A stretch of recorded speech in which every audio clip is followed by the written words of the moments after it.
In today's tutorial, I want to show you how to import projects into SW Maps.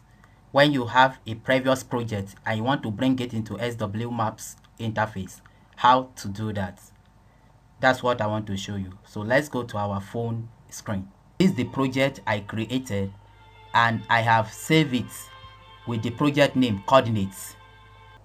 Now, if I want to verify, let me exit the project.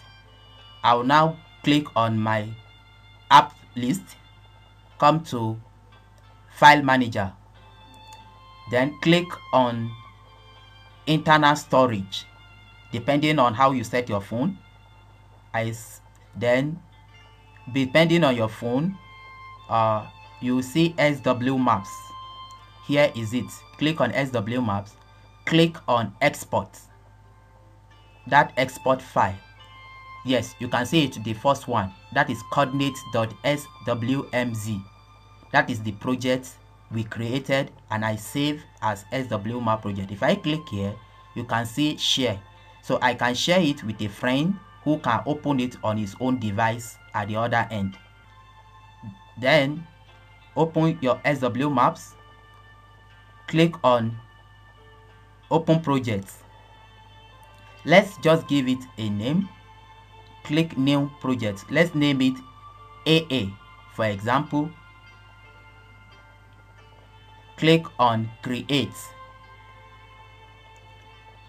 Yes, so we want to load in a project we previously created. So how to open such project or locate it is what I want to show you. To do that, click on menu icon, scroll down, you will see Import Projects. Click on Import Project.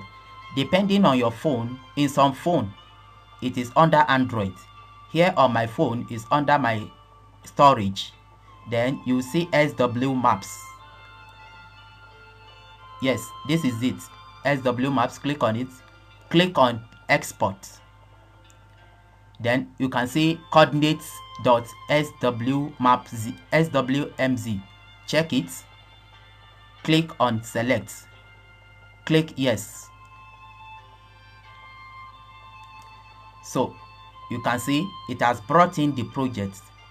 So this is how to import a previously done project into SW Maps. I hope you like this video. Like and subscribe.